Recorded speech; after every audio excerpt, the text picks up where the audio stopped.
Mesdames, Messieurs, bonsoir et bienvenue à ce condensé de l'actualité. C'est ce 9 mars que l'on célèbre la journée internationale du rein. En hommage de cet événement, le Conseil des Béninois de France a apporté un soutien financier à la Société béninoise de néphrologues mardi dernier à Cotonou. D'un coût total de 1 220 000, ce montant va contribuer à organiser une campagne de prévention et de dépistage durant samedi prochain à la place de l'Étoile Rouge de Cotonou. Je vous invite à suivre le chronogramme de la dite campagne. Le programme de cette journée d'activité, on va commencer l'installation à 8 h. Tout le monde est invité à se présenter.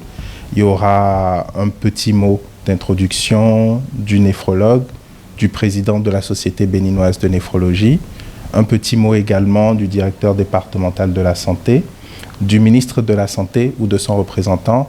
Et en principe, nos activités devraient débuter autour de 10 h. Donc à partir de 10 h, nous allons nous occuper de la population, faire tout ce qui va être dépistage, accueillir, prendre l'attention, le contrôle glycémique, le contrôle également au niveau des urines. Donc cette activité est prévue pour durer sur quasiment toute la journée. En principe, autour de 16 h, nous devrions avoir terminé. Très honorable et félicitations des membres du jury. C'est la mention obtenue par Yolande Alotse-Douala qui a soutenu hier, mercredi, sa thèse de mémoire à l'Institut de mathématiques et de sciences physiques à Dangbo.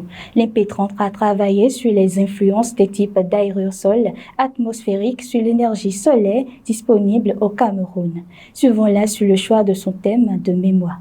Nous savons qu'aujourd'hui, l'humanité fait face au réchauffement climatique, tel que j'ai mentionné dans mon introduction. Et pour pouvoir pallier à ce problème, il est important de faire recours aux ressources naturelles.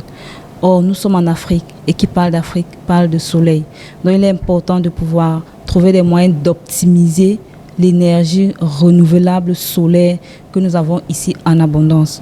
D'où le thème qui est beaucoup plus penché sur l'étude de l'énergie solaire. Une opération de recensement des ménages bénéficiaires des services de la Société de gestion des déchets et de la salubrité dans le Grand Nokoué est en cours depuis le 1er mars dernier. Lancée par l'Institut national de statistique et de la démographie INSTAD, cette opération vise à mettre en place une base de données spéciale des ménages de la dite région. Les agents recenseurs mandatés par l'INSTAD passent dans les ménages des communes de Porto-Novo, Cotonou, Abomey-Calavi, Ouidah et Sémé-Bodi. Démarré le 1er mars, ce recensement va prendre fin le 13 avril prochain.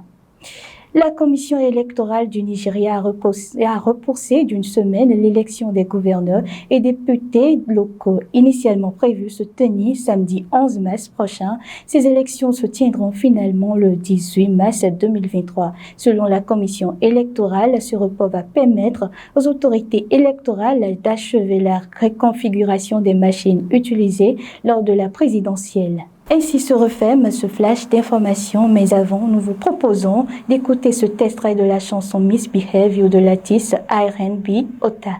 You told me we shouldn't be far to stay far away from you. Please take your back, keep your mouth closed for me. Don't come back, I was dressed for nothing. Piece by piece and step by step, I'll hear from you and I will get the life I need.